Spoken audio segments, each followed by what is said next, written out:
Hello friends, मैं Amit knowledge भी ज्ञान यूट्यूब चैनल में आप सभी का एक बार पुनः स्वागत करता हूं। फ्रेंड्स, आज की वीडियो में हम लोग भारत के भूगोल के अंतर्गत जो है महत्वपूर्ण प्रश्नों को देखने वाले हैं, जो कि बीएचयू बी एंट्रेंस एग्जाम 2021 की दृष्टि से काफ़ी महत्वपूर्ण होने वाला है। जैसा कि फ्रेंड्स आप देख सकते हैं, मैंने यहाँ पर लिखा हुआ है भारत का भूगोल पार्ट 4, ठीक है ना, क्योंकि मैंने ऑलरेडी ही भारत के भूगोल पर पार्ट 1, पार्ट 2 और पार्ट 3 बना दिया है।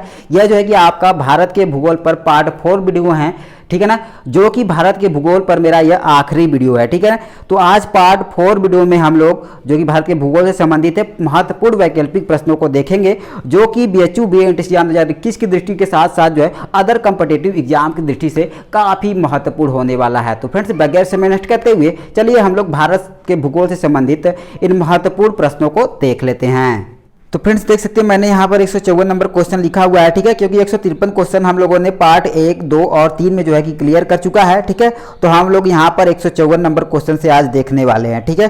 तो देखिए, जो यहाँ पर मैंने क्वेश्चन लिखा है वह है किस महाद्वीप को द्वीपीय महाद्वीप कहते हैं, ठीक है ना, किस महाद्वीप को द्वीपीय महाद्वीप कहते हैं, ठीक है। यहाँ पर देखिए मैंने 4 विकल्प भी लिखा हुआ है। तो इन 4 विकल्पों में सही विकल्प की बात करते हैं तो यहाँ पर जो हमारा ऑप्शन नंबर फर्स्ट है, ठीक है ना, यानी जो ऑस्ट्रेलिया है, ऑस्ट्रेलिया को जो है द्वीपीय महाद्वीप कहते हैं, ठीक है। अगला क्वेश्चन देखिए, मैंने लिखा है सबसे बड़ा प्रायद्वीप है, ठीक है। अगला क्वेश्चन मैंने लिखा है सबसे बड़ा प्रायद्वीप है, यानी सबसे बड़ा प्रायद्वीप कौन सा है। मैंने यहाँ पर 4 ऑप्शन लिखा हुआ है। तो इन ऑप्शनों में से अगर सही ऑप्शन की बात करते हैं कि सबसे बड़ा प्रायद्वीप कौन सा है, तो यहाँ पर जो आपका ऑप्शन नंबर फर्स्ट है, ठीक है ना, यानी जो अरब प्रायद्वीप है ये सबसे बड़ा प्रायद्वीप है। अगला क्वेश्चन देखिए, मैंने लिखा है सबसे बड़ा द्वीप है या सबसे बड़ा द्वीप कौन सा है। यहाँ पर भी मैंने 4 ऑप्शन लिखा है। तो इसमें से सही ऑप्शन की बात करते हैं तो यहाँ पर जो आपका ऑप्शन नंबर 3 है, ठीक है ना, यानी ग्रीनलैंड जो है सबसे बड़ा द्वीप है। अगला क्वेश्चन देखिए, मैंने लिखा है एशिया महाद्वीप का क्षेत्रफल विश्व के क्षेत्रफल का कितना प्रतिशत है, ठीक है। यहाँ पर मैंने देखिए 4 विकल्प भी लिखा हुआ है।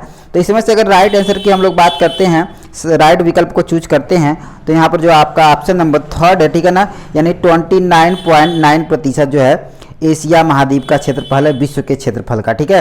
अगला क्वेश्चन देखिए, मैंने लिखा है यहाँ पर चट्टान कितने प्रकार का होता है, ठीक है ना। यहाँ पर देखिए मैंने 4 विकल्प भी लिखा है। तो इन 4 विकल्पों में सही विकल्प की बात करते हैं कि चट्टान कितने प्रकार का होता है।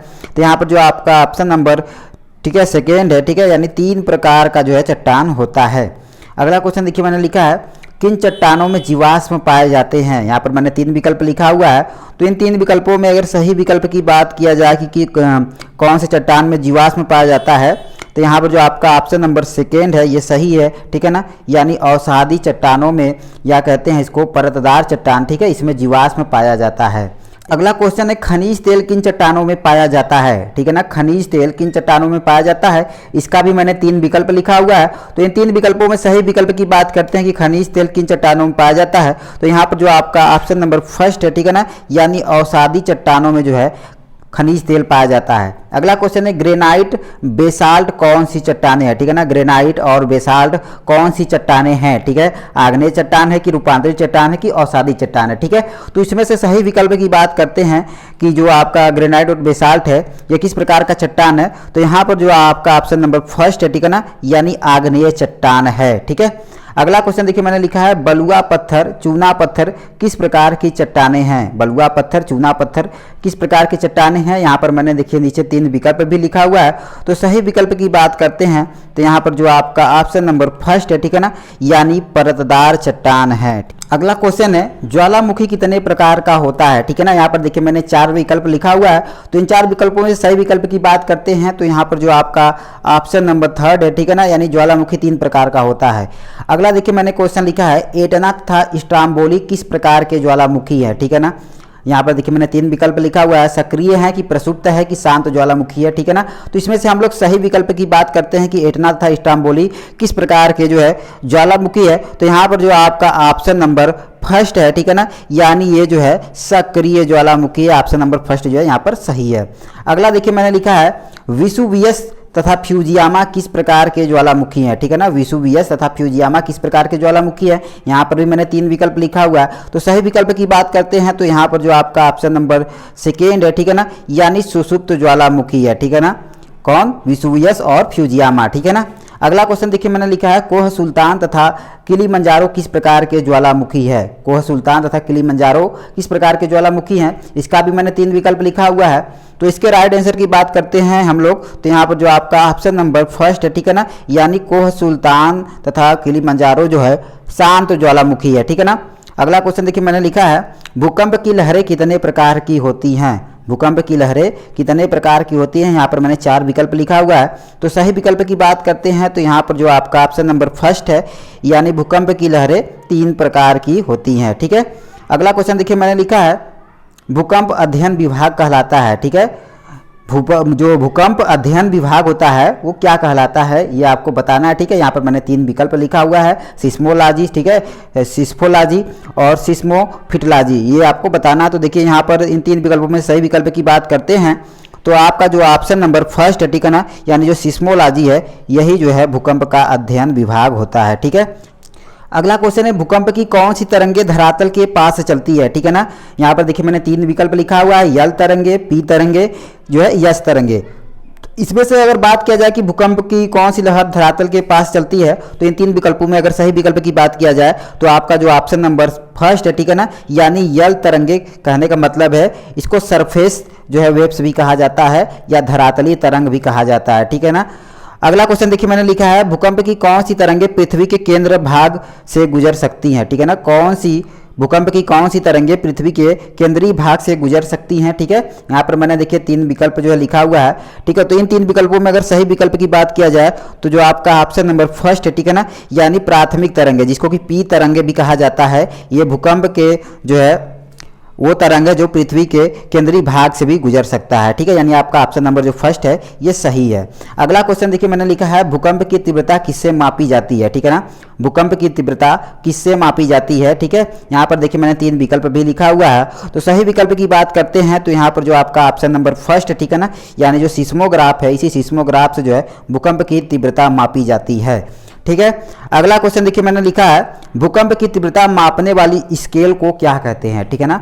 भूकंप की तीव्रता मापने वाले स्केल को क्या कहते हैं, ठीक है। यहाँ पर देखिए मैंने 3 विकल्प भी लिखा हुआ है, ठीक है ना, रिक्टर स्केल, रिएक्टर स्केल, ठीक है ना, सिक्रेटर स्केल, ठीक है। तो देखिए इसमें से अगर सही विकल्प की बात करते हैं तो यहाँ पर जो आपका ऑप्शन नंबर फर्स्ट है, ठीक है ना, यानी जो रिक्टर स्केल है ये जो है भूकंप की तीव्रता मापने वाला स्केल होता है, ठीक। अगला क्वेश्चन देखिए मैंने लिखा है अफ्रीका के घास के मैदान को क्या कहते हैं, ठीक है ना। अफ्रीका के घास के मैदान को क्या कहते हैं, तो देखिए यहाँ पर मैंने 4 विकल्प भी लिखा हुआ है। तो इन 4 विकल्पों में से सही विकल्प की बात करते हैं तो यहाँ पर जो आपका ऑप्शन नंबर फर्स्ट है, ठीक है ना, यानी जो सवाना है ये अफ्रीका के घास के मैदान का नाम है, ठीक है, यानी अफ्रीका घास के मैदान को सवाना कहते हैं। अगला क्वेश्चन देखिए मैंने लिखा है अमेरिका व कनाडा के घास के मैदान को क्या कहते हैं। अमेरिका व कनाडा के घास के मैदान को क्या कहते हैं, ठीक है। देखिए यहाँ पर जो है कि मैंने 4 विकल्प भी लिखा हुआ है। तो इन चारों विकल्पों में से सही विकल्प की बात करते हैं तो यहाँ पर जो आपका सेकेंड विकल्प है, ठीक है, यानी अमेरिका व कनाडा के जो घास के मैदान हैं उन्हें प्रेयरी नाम से जो है पुकारते हैं, प्रेयरी कहते हैं, ठीक है। अगला क्वेश्चन है दक्षिणी अफ्रीका के घास के मैदान को क्या कहते हैं। दक्षिण अफ्रीका के घास के मैदान को क्या कहते हैं, देखिए मैंने इसमें भी 4 विकल्प लिखा हुआ है। तो सही विकल्प की बात करते हैं तो यहाँ पर जो आपका ऑप्शन नंबर फर्स्ट है, ठीक है ना, यानी वेल्ड जो है दक्षिणी अफ्रीका के घास के मैदान को कहते हैं। अगला क्वेश्चन देखिए मैंने लिखा है ऑस्ट्रेलिया के घास के मैदान को क्या कहते हैं। ऑस्ट्रेलिया के घास के मैदान को क्या कहते हैं, यहाँ पर भी मैंने 4 विकल्प लिखा हुआ है। तो सही विकल्प की बात करते हैं कि ऑस्ट्रेलिया घास के मैदान को क्या कहते हैं तो यहाँ पर जो आपका ऑप्शन नंबर फर्स्ट है, ठीक है ना, यानी डाउन्स। ऑस्ट्रेलिया घास के मैदान को क्या कहते हैं, डाउन्स कहते हैं। अगला देखिए मैंने क्वेश्चन लिखा है अर्जेंटीना के घास के मैदान को क्या कहते हैं। यहाँ पर भी मैंने 4 विकल्प लिखा हुआ है। तो सही विकल्प की बात करते हैं कि अर्जेंटीना के घास के मैदान को क्या कहते हैं तो यहाँ पर जो आपका ऑप्शन नंबर सेकेंड है, ठीक है ना, ये सही है, यानी अर्जेंटीना के घास के मैदान को पंपास कहते हैं। अगला क्वेश्चन देखिए मैंने लिखा है विश्व की सबसे ऊंची पर्वत श्रृंखला है, ठीक है ना, विश्व की सबसे ऊंची पर्वत श्रृंखला यानी कौन सी है। यहाँ पर मैंने 4 विकल्प भी लिखा हुआ है। तो इन 4 विकल्पों में सही विकल्प की बात करते हैं तो जो आपका ऑप्शन नंबर सेकेंड है या जो है विकल्प नंबर सेकेंड है हिमालय है, ठीक है ना, जो कि हिमालय है। तो हिमालय जो है यह विश्व की सबसे ऊंची पर्वत श्रृंखला है, ठीक है। अगला क्वेश्चन देखिए मैंने लिखा है विश्व का सबसे लंबी पर्वत श्रृंखला है या पर्वत श्रृंखला कौन सी है, ठीक है ना। यहाँ पर उसका भी मैंने 4 विकल्प भी लिखा है, ठीक है। तो इन 4 विकल्पों में से अगर हम लोग सही विकल्प की बात करते हैं कि विश्व का सबसे लंबी पर्वत श्रृंखला कौन सी है, ठीक है, तो इन 4 ऑप्शनों में अगर राइट ऑप्शन की बात करते हैं तो यहाँ पर जो आपका ऑप्शन नंबर फर्स्ट है, ठीक है ना, यानी जो एंडीज है यह विश्व का सबसे लंबी पर्वत श्रृंखला है, ठीक है। आगे बात करते हैं, अगला क्वेश्चन देखिए मैंने लिखा है विश्व का दूसरा सबसे लंबा पर्वत श्रृंखला है, ठीक है ना, विश्व का दूसरा सबसे लंबा पर्वत श्रृंखला है। विश्व के दूसरे सबसे लंबे पर्वत श्रृंखला की बात आए तो देखिए यहाँ पर मैंने 4 विकल्प भी लिखा हुआ है। तो इन 4 विकल्पों में सही विकल्प की बात करते हैं कि विश्व की सबसे जो है लंबी दूसरी पर्वत श्रृंखला कौन सी है, ठीक है। तो यहाँ पर इन 4 ऑप्शनों में से सही ऑप्शन की बात करते हैं तो जो ऑप्शन नंबर फर्स्ट है, यानी जो राकी पर्वत है, ठीक है ना, राकी पर्वत श्रृंखला है, यह विश्व का दूसरा सबसे लंबा पर्वत श्रृंखला है, ठीक है। अगला क्वेश्चन देखिए मैंने लिखा है ऑस्ट्रेलिया का सबसे लंबी पर्वत श्रृंखला है, ठीक है ना, ऑस्ट्रेलिया का सबसे लंबी पर्वत श्रृंखला है या सबसे लंबी पर्वत श्रृंखला कौन सी है। तो यहाँ पर देखिए मैंने इसका 4 विकल्प भी लिखा हुआ है। तो सही विकल्प की बात करते हैं तो यहाँ पर जो आपका ऑप्शन नंबर थर्ड है, ठीक है ना, यानी ग्रेट जो यहाँ पर डिवाइडिंग रेंज है, ठीक है ना, ये ऑस्ट्रेलिया का सबसे लंबी पर्वत श्रृंखला है। अगला क्वेश्चन देखिए मैंने लिखा है एशिया का सबसे लंबी पर्वत श्रृंखला है, ठीक है। एशिया का सबसे लंबी पर्वत श्रृंखला यानी कौन सी है, यहाँ पर देखिए मैंने 4 विकल्प भी लिखा हुआ है। तो सही विकल्प की बात करते हैं तो यहाँ पर जो आपका ऑप्शन नंबर, ठीक है, फर्स्ट है, यानी जो हिमालय है ये एशिया का सबसे लंबी पर्वत श्रृंखला है, ठीक है ना। आगे बात करते हैं, अगला देखिए क्वेश्चन मैंने लिखा है एंडीज पर्वत श्रृंखला किस महाद्वीप में है, ठीक है ना, एंडीज पर्वत श्रृंखला किस महाद्वीप में है। देखिए मैंने यहाँ पर 3 विकल्प भी लिखा हुआ है। तो इन 3 विकल्पों में से सही विकल्प की बात करते हैं कि एंडीज जो है जो पर्वत श्रृंखला है वो किस महाद्वीप में है। तो यहाँ पर जो आपका ऑप्शन नंबर सेकेंड है ये सही है, ठीक है ना, यानी दक्षिणी अमेरिका में एंडीज पर्वत श्रृंखला है। अगला क्वेश्चन है राकी पर्वत श्रृंखला किस महाद्वीप में है, ठीक है ना। इसका देखिए मैंने यहाँ पर 4 विकल्प भी लिखा हुआ है। तो सही विकल्प की बात करते हैं कि राकी पर्वत श्रृंखला किस महाद्वीप में है। तो इसका जो सही ऑप्शन है, ठीक है ना, वह है ऑप्शन नंबर फर्स्ट, ठीक है, यानी उत्तरी अमेरिका में आपका राकी पर्वत श्रृंखला है, ठीक है।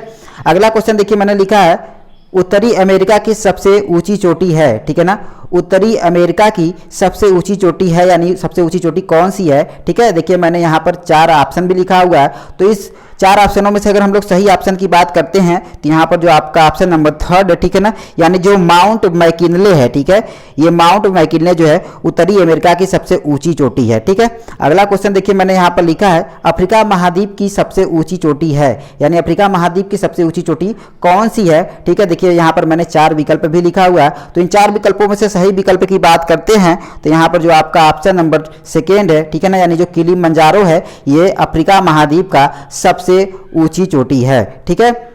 आगे बात करते हैं, अगला क्वेश्चन देखिए मैंने यहाँ पर लिखा है, अगला क्वेश्चन लिखा है कि ऑस्ट्रेलिया महाद्वीप का सबसे ऊंची चोटी है, यानी ऑस्ट्रेलिया महाद्वीप की सबसे ऊंची चोटी कौन सी है। तो यहाँ पर देखिए मैंने इसका भी 4 विकल्प लिखा हुआ है। तो इन 4 विकल्पों में से सही विकल्प की बात करते हैं तो यहाँ पर जो आपका ऑप्शन नंबर फर्स्ट है, यानी जो कोसिस्को है ये ऑस्ट्रेलिया महाद्वीप का सबसे ऊंची चोटी है, ठीक है ना। अगला क्वेश्चन देखिए मैंने लिखा है दक्षिणी अमेरिका का सबसे ऊंची चोटी है, दक्षिणी अमेरिका का सबसे ऊंची चोटी है या सबसे ऊंची चोटी कौन सी है। यहाँ पर इसका भी मैंने 4 विकल्प लिखा हुआ है। इन 4 विकल्पों में से सही विकल्प की बात करते हैं तो यहाँ पर जो आपका ऑप्शन नंबर फर्स्ट है, ठीक है ना, यानी जो एकांक गुआ है ये जो है दक्षिणी अमेरिका का सबसे ऊंची चोटी है, ठीक है। अगला बात करते हैं, अगला क्वेश्चन देखिए मैंने लिखा है एशिया का सबसे ऊंची चोटी है, एशिया के सबसे ऊंची चोटी की बात आएगी, ठीक है। तो देखिए मैंने यहाँ पर 4 विकल्प लिखा हुआ है। तो इन 4 विकल्पों में से सही विकल्प की बात करते हैं कि एशिया का सबसे ऊंची चोटी कौन सी है। तो देखिए यहाँ पर मैंने 4 विकल्प लिखा है। 4 विकल्पों में सही विकल्प की बात करते हैं तो जो हमारा माउंट एवरेस्ट है, ठीक है ना, माउंट एवरेस्ट जो कि नेपाल में पड़ता है, जिसको नेपाल में जो है कि सागर माथा के नाम से पुकारते हैं, ये जो है एशिया की सबसे ऊंची चोटी है, ठीक है ना। अगला क्वेश्चन है भारत की सबसे ऊंची एवं विश्व का दूसरा सबसे ऊंची चोटी है, ठीक है ना, भारत की सबसे ऊंची एवं विश्व का दूसरा सबसे ऊंची चोटी है, ठीक है। इसका देखिए मैंने यहाँ पर 3 विकल्प भी लिखा हुआ है। तो इन 3 विकल्पों में से सही विकल्प की बात करते हैं तो यहाँ पर जो आपका ऑप्शन नंबर फर्स्ट है, ठीक है ना, यानी जो गार्डविन ऑस्टिन है यह भारत की सबसे ऊंची एवं विश्व का दूसरा सबसे ऊंची चोटी है, ठीक है। अगला क्वेश्चन देखिए मैंने लिखा है नरौरा परमाणु शक्ति केंद्र कहाँ है, ठीक है ना, नरौरा परमाणु शक्ति केंद्र कहाँ है, ठीक है। यहाँ पर देखिए मैंने 4 विकल्प भी लिखा हुआ है, उत्तर प्रदेश, मध्य प्रदेश, बिहार, झारखंड। तो सही विकल्प की बात करते हैं तो यहाँ पर जो आपका ऑप्शन नंबर फर्स्ट है, ठीक है, यानी उत्तर प्रदेश में जो है नरौरा परमाणु शक्ति केंद्र है, ठीक है। अगला क्वेश्चन मैंने लिखा है कोटा परमाणु शक्ति केंद्र किस राज्य में है, कोटा परमाणु शक्ति केंद्र किस राज्य में है। यहाँ पर देखिए मैंने 4 विकल्प भी लिखा हुआ है। तो इन 4 विकल्पों में से सही विकल्प की बात करते हैं तो यहाँ पर जो आपका ऑप्शन नंबर फर्स्ट है, ठीक है ना, यानी जो राजस्थान है, यहीं पर जो है राजस्थान में कोटा परमाणु शक्ति केंद्र जो है, ठीक है ना।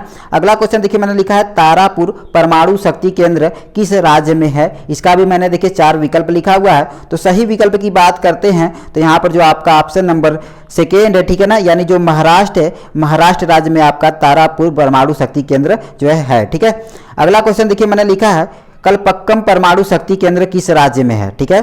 कलपक्कम परमाणु शक्ति केंद्र किस राज्य में है, इसका भी देखिए मैंने 4 विकल्प लिखा हुआ है, तो सही विकल्प की बात करते हैं तो यहाँ पर जो आपका ऑप्शन नंबर सेकेंड है, ठीक है ना, यानी जो तमिलनाडु है, इसी तमिलनाडु राज्य में कलपक्कम परमाणु शक्ति केंद्र है, ठीक है ना। अगला क्वेश्चन देखिए मैंने लिखा है डिगबोई तेल शोधन केंद्र किस राज्य में है या किस राज्य में स्थित है, ठीक है। तो देखिए मैंने इसका भी 4 विकल्प लिखा हुआ है, तो इन 4 विकल्पों में से सही विकल्प की बात करते हैं तो यहाँ पर जो आपका ऑप्शन नंबर फर्स्ट है, ठीक है ना, यानी जो असम है, इसी असम राज्य में डिगबोई तेल शोधन केंद्र है, ठीक है।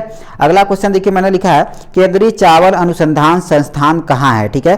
केंद्रीय चावल अनुसंधान संस्थान कहाँ है, इसका भी देखिए मैंने यहाँ पर 4 विकल्प लिखा हुआ है, तो सही विकल्प की बात करते हैं चारों विकल्पों में तो यहाँ पर जो आपका ऑप्शन नंबर फर्स्ट है, यानी जो कटक है, इसी कटक में जो है केंद्रीय चावल अनुसंधान संस्थान है, ठीक है। अगला क्वेश्चन देखिए मैंने लिखा है केंद्रीय वन अनुसंधान संस्थान कहाँ है, ठीक है। इसका भी देखिए मैंने 4 विकल्प लिखा हुआ है, तो इन 4 विकल्पों में से सही विकल्प की बात करते हैं कि केंद्रीय वन अनुसंधान संस्थान कहाँ है, तो यहाँ पर जो आपका ऑप्शन नंबर सेकेंड है, ठीक है, यानी जो देहरादून है, इसी देहरादून में जो है केंद्रीय वन अनुसंधान संस्थान स्थित है। अगला क्वेश्चन है केंद्रीय गन्ना अनुसंधान संस्थान कहाँ है, ठीक है। इसका भी देखिए मैंने 4 विकल्प लिखा हुआ है, तो इन 4 विकल्पों से सही विकल्प की बात करते हैं तो यहाँ पर जो आपका ऑप्शन नंबर फर्स्ट है, ठीक है ना, यानी जो कोयम्बटूर है, ये सही है, कोयम्बटूर में जो है केंद्रीय गन्ना अनुसंधान संस्थान है, ठीक है। अगला क्वेश्चन देखिए मैंने लिखा है केंद्रीय वनस्पति अनुसंधान संस्थान कहाँ है, ठीक है। तो इसका भी देखिए मैंने यहाँ पर 4 विकल्प लिखा हुआ है, तो इन 4 विकल्पों में से सही विकल्प की बात करते हैं तो ये आपका ऑप्शन नंबर फर्स्ट है, ठीक है ना, ये सही है, यानी लखनऊ में जो है केंद्रीय वनस्पति अनुसंधान संस्थान है, ठीक है। अगला क्वेश्चन देखिए मैंने लिखा है भारतीय सर्वेक्षण अनुसंधान संस्थान कहाँ है, ठीक है। भारतीय सर्वेक्षण अनुसंधान संस्थान कहाँ है, तो यहाँ पर इसका भी मैंने जो है 4 विकल्प लिखा हुआ है, तो इन 4 विकल्पों में सही विकल्प की बात करते हैं तो यहाँ पर जो आपका ऑप्शन नंबर थर्ड है, ठीक है, यानी जो देहरादून है, यही देहरादून पर में जो है भारतीय सर्वेक्षण अनुसंधान संस्थान है। अगला क्वेश्चन देखिए मैंने लिखा है भारतीय कृषि अनुसंधान संस्थान, ठीक है, ये कहाँ है, ठीक है, जिसको ICAR कहा जाता है, तो भारतीय कृषि अनुसंधान संस्थान कहाँ है, ठीक है। इसका भी देखिए मैंने 4 विकल्प लिखा हुआ है, तो सही विकल्प की बात करते हैं तो यहाँ पर जो आपका ऑप्शन नंबर सेकेंड है, यानी जो नई दिल्ली है, इसी नई दिल्ली में भारतीय कृषि अनुसंधान संस्थान है, ठीक है ना, जिसको कि ICAR भी कहा जाता है। अगला क्वेश्चन देखिए मैंने लिखा है भारतीय मौसम अनुसंधान संस्थान कहाँ है, ठीक है। तो इसका भी देखिए मैंने यहाँ पर 4 विकल्प लिखा हुआ है, तो सही विकल्प की बात करते हैं तो यहाँ पर जो आपका बात किया जाए भारतीय मौसम का, ठीक है, तो यहाँ पर जो आपका देख रहे हैं ऑप्शन नंबर 4 है, ठीक है ना, यानी जो ऑप्शन नंबर 4 है ये सही है, यानी नई दिल्ली में ही जो है भारतीय मौसम अनुसंधान संस्थान है, ठीक है।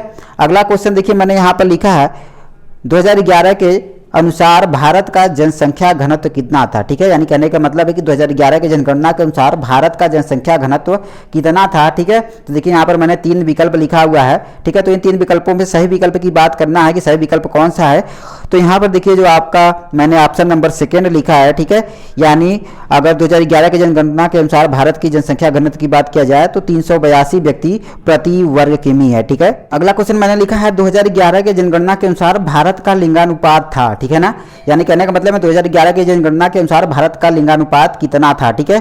तो देखिए मैंने यहाँ पर 4 विकल्प लिखा हुआ है, तो इन 4 विकल्पों में से सही विकल्प की बात करते हैं तो यहाँ पर जो आपका ऑप्शन नंबर फर्स्ट है ये सही है, ठीक है, यानी 2011 के जनगणना के अनुसार अगर लिंगानुपात देखा जाए तो प्रत्येक 1000 पुरुषों पर महिलाओं की संख्या जो है 943 थी, ठीक है।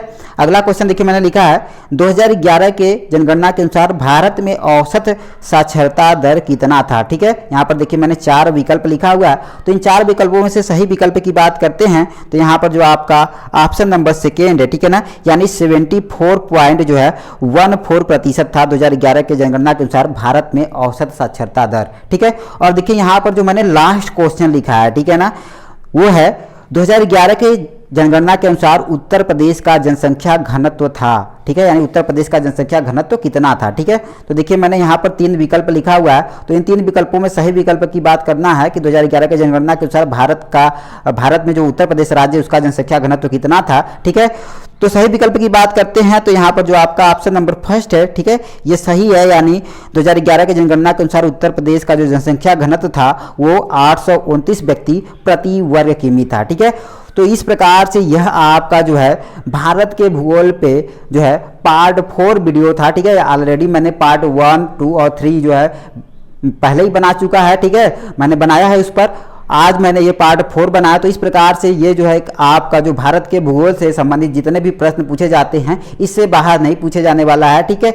इतना अगर आप इसको अच्छे से तैयार कर लेते हैं, चारों पार्टों को आप अच्छे से तैयार कर लेते हैं तो पूरी तरह से आप जो है तैयार हो जाएंगे और जो है इससे बाहर नहीं आएगा, बिल्कुल आसानी से प्रश्नों को हल कर सकेंगे, ठीक है फ्रेंड्स। तो अगर मेरा ये वीडियो आपको थोड़ा भी अच्छा लगा हो, आपके लिए थोड़ा भी हेल्पफुल हो, तो मेरे इस वीडियो को लाइक करना, शेयर करना, कमेंट करना बिल्कुल भी ना भूले। और हमारे नॉलेज भी ज्ञान यूट्यूब चैनल पर पहली बार आए हैं तो प्लीज़ इसको सब्सक्राइब करना भी बिल्कुल भी ना भूले। मैं यहाँ पर BHU BNT एग्जाम 2021 की पूरी तैयारी कराने वाला हूँ तथा BHU से संबंधित कोई भी इन्फॉर्मेशन होगा उसको सबसे पहले आप तक पहुँचाने वाला हूँ। तो फ्रेंड्स आप लोग हमारे यूट्यूब चैनल के साथ बने रहे। तो मिलते हैं नेक्स्ट वीडियो में एक नए टॉपिक के साथ। तब तक के लिए thanks for watching this video.